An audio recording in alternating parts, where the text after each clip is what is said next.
सोचिए, हमारे संविधान ने हर एक नागरिक से कुछ बहुत ही जरूरी वादे किए हैं। आज हम इन्हीं वादों को यानी हमारे फंडामेंटल राइट्स को समझेंगे। इसे ना एक ऐसी टूलकिट की तरह सोचिए जो हर हिंदुस्तानी को इज्जत और इंसाफ से जीने का हक देती है। तो चलिए शुरू करते हैं। सबसे पहले इन राइट्स की फाउंडेशन क्या है उस पर बात करेंगे। फिर आएंगे इक्वालिटी और फ्रीडम के पिलर्स पर। उसके बाद हम देखेंगे कि संविधान कमजोर लोगों को कैसे प्रोटेक्ट करता है, हम नागरिकों को क्या क्या टूल्स मिलते हैं, और एंड में यह समझेंगे कि हमारा कॉन्स्टिट्यूशन वक्त के साथ कैसे बदलता है, इवॉल्व होता है। तो सबसे पहले इनकी नींव की बात करते हैं। पता है, कॉन्स्टिट्यूशन के पार्ट 3 को इंडिया का मैग्ना कार्टा भी कहते हैं। और क्यों ना कहें, ये सिर्फ कुछ रूल्स नहीं है, बल्कि ये तो जस्टिस, लिबर्टी, इक्वालिटी और फर्टर्निटी मतलब न्याय, आज़ादी, समानता और भाईचारे के वो 4 स्तंभ है जिन पर हर इंडियन की डिग्निटी की गारंटी टिकी हुई है। लेकिन इन राइट्स की सबसे बड़ी ताकत क्या है, सोचने वाली बात है ना? वो ये है कि ये जस्टिशिएबल है। आसान भाषा में इसका मतलब है कि अगर कोई इन राइट्स को छीनने की कोशिश करे तो कोई भी सीधा कोर्ट जा सकता है। तो ये सिर्फ कागज पर लिखे प्रॉमिसेस नहीं है, बल्कि हर सिटीजन के हाथ में दी गई एक असली पावर है। अच्छा, एक इंटरेस्टिंग चीज, इंडिया का अप्रोच ना यूएस के बिल ऑफ राइट्स से थोड़ा अलग है। अमेरिका में राइट्स बस गवर्नमेंट पर रोक लगाते हैं कि सरकार ये नहीं करेगी, लेकिन इंडिया में राइट्स सरकार को कुछ करने से रोकते भी हैं और कुछ करने का ऑर्डर भी देते हैं। और हाँ, सबसे जरूरी बात, ये राइट्स एब्सोल्यूट नहीं है। इन पर रीजनेबल रिस्ट्रिक्शंस यानी जायज पाबंदियां लगाई जा सकती हैं। तो सवाल ये उठता है कि ये राइट्स हमें मिलते किसके खिलाफ हैं? आर्टिकल 12 इसका जवाब देता है। ये बताता है कि द स्टेट आखिर है कौन।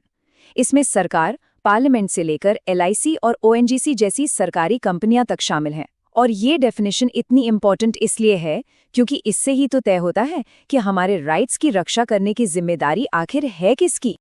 लेकिन सोचिए, अगर स्टेट ही कोई ऐसा कानून बना दे जो इन राइट्स को कमजोर कर दे, तब क्या होगा?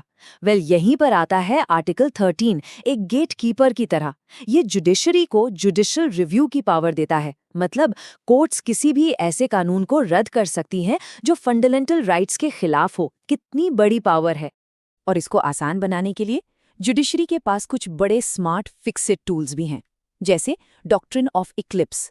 मतलब पुराना कानून जो अब राइट से टकरा रहा है वो खत्म नहीं होता, बस उस पर एक ग्रहण लग जाता है, वो शांत हो जाता है। और दूसरा है डॉक्ट्रिन ऑफ सेवरेबिलिटी, यानी अगर कानून का कोई छोटा सा हिस्सा गलत है तो पूरे कानून को नहीं, बस उस गलत हिस्से को हटा दो। सिंपल। चलिए अब आगे बढ़ते हैं राइट टू इक्वालिटी पर। आर्टिकल 14 ना इसके 2 बहुत जरूरी पहलू बताता है। पहला है इक्वालिटी बिफोर लॉ, आसान भाषा में कानून से ऊपर कोई नहीं। और दूसरा इक्वल प्रोटेक्शन ऑफ लॉज, यानी एक जैसे हालात में सबके साथ एक जैसा ही बर्ताव किया जाएगा। इसी को आगे बढ़ाते हैं आर्टिकल्स 15 और 16, जो किसी भी तरह के भेदभाव पर रोक लगाते हैं। लेकिन इनमें एक बट है, ये अफर्मेटिव एक्शन की इजाजत भी देते हैं। इसका मतलब है कि सोसाइटी के पिछड़े हुए वर्गों को आगे लाने के लिए रिजर्वेशन जैसी स्पेशल अरेंजमेंट्स की जा सकती हैं। और इस पर लैंडमार्क केस रहा है इंदिरा सावनी केस। डिग्निटी यानी गरिमा को वापस लाने के लिए संविधान ने 2 बहुत बड़े कदम उठाए। आर्टिकल 17 अनटचेबिलिटी या छुआछूत को पूरी तरह से खत्म करता है। ये एक एब्सोल्यूट राइट है, इसका कोई एक्सेप्शन नहीं। और आर्टिकल 18 राय बहादुर जैसे पुराने वंशानुगत टाइटल्स को खत्म करता है ताकि सोसाइटी में असल में सब बराबर हो सके। तो इक्वालिटी के बाद अब आते हैं फ्रीडम के पिलर्स पर। आर्टिकल 19 हमें वो 6 आज़ादियां देता है जो हमारी डेली लाइफ का बेस हैं। बोलने की आज़ादी, शांति से इकट्ठा होने की आज़ादी, देश में कहीं भी आने जाने, कोई भी काम करने की आज़ादी, ये सब। लेकिन हाँ, जैसा पहले कहा था, ये सब आज़ादियां देश की सुरक्षा के लिए रीजनेबल रिस्ट्रिक्शंस के साथ आती हैं। एक और कमाल की बात, हमारा संविधान उन लोगों को भी प्रोटेक्ट करता है जिन पर किसी क्राइम का आरोप है।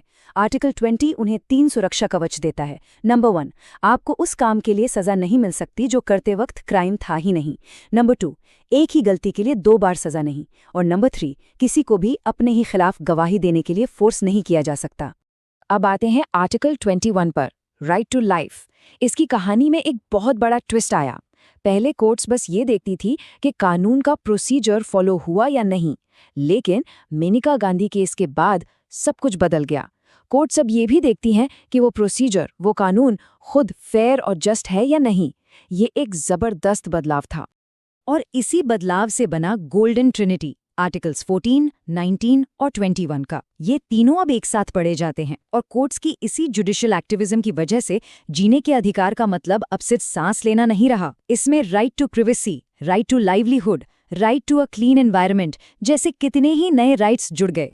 इसी प्रोग्रेसिव सोच को आगे बढ़ाते हुए 86th अमेंडमेंट से आर्टिकल 21A जोड़ा गया।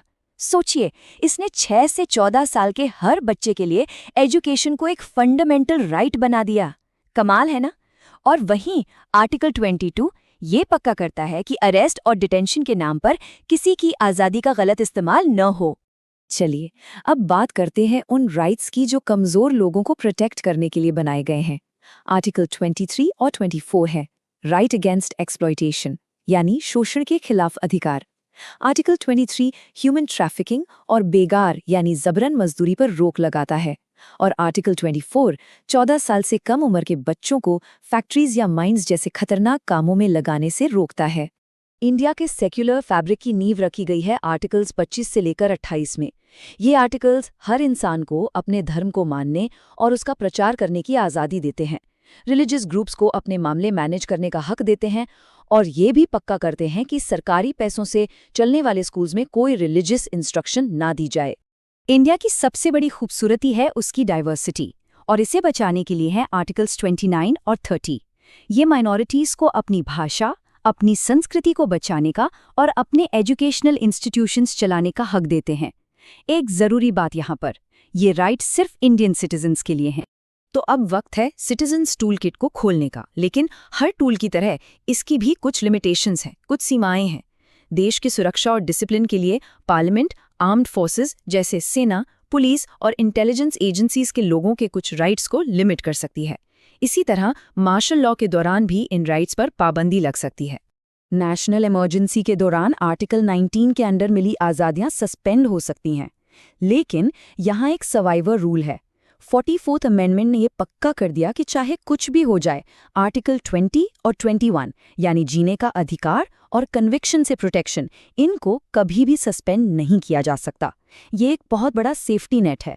और अब बारी है इस टूल किट के सबसे पावरफुल टूल की, आर्टिकल 32 के अंडर आने वाली 5 वृत्स। इसे ना एक कॉन्स्टिट्यूशनल स्विस आर्मी नाइफ समझिए। ये हमें सीधा सुप्रीम कोर्ट जाने की ताकत देता है। For example, habeas corpus writ किसी को गैर कानूनी हिरासत से छुड़वा सकती है, तो क्वा वोरेंटो किसी सरकारी ऑफिसर से पूछ सकती है कि भाई आप किस अथॉरिटी से इस पोस्ट पर हो। मतलब ये असल में जस्टिस को एक्शन में लाने के तरीके हैं। अपने आखिरी सेक्शन पर जाने से पहले चलिए इस चीट शीट पर एक झलक डालते हैं। ये उन सभी फंडामेंटल राइट्स का एक क्विक समरी है जिनकी हमने अभी बात की। राइट टू इक्वालिटी से लेकर फ्रीडम, राइट अगेंस्ट एक्सप्लॉयटेशन तक। समझ लीजिए ये हमारे राइट्स का पूरा मैप है। और अब देखते हैं कि ये कॉन्स्टिट्यूशन सच में एक लिविंग डॉक्यूमेंट कैसे है। ये कुछ ऐतिहासिक कोर्ट केसेस हैं जिन्होंने हमारे राइट्स को एक नया रूप दिया। केशवानंदा भारती केस, इसने कहा कि पार्लियामेंट कॉन्स्टिट्यूशन की बेसिक स्ट्रक्चर को नहीं बदल सकती। पुटास्वामी केस ने राइट टू प्राइवेसी को फंडामेंटल बना दिया। और नवतेज जौहर केस ने LGBTQ+ कम्युनिटी के राइट्स को मान्यता दी। ये सारे फैसले दिखाते हैं कि हमारा संविधान रुका हुआ नहीं है, बल्कि सोसाइटी के साथ साथ इवॉल्व होता है। तो साफ है, ये फंडामेंटल राइट्स सिर्फ कानून की किताब में लिखे हुए शब्द नहीं हैं। ये एक लिविंग ब्रीदिंग डॉक्यूमेंट है जो वक्त के साथ बदलता है, इवॉल्व होता है। और ये हमें एक बड़े ही इंटरेस्टिंग सवाल के साथ छोड़ जाता है। आने वाले फ्यूचर में ऐसा कौन सा राइट हो सकता है जिसे फंडामेंटल राइट का दर्जा मिलना चाहिए? सोचने वाली बात है।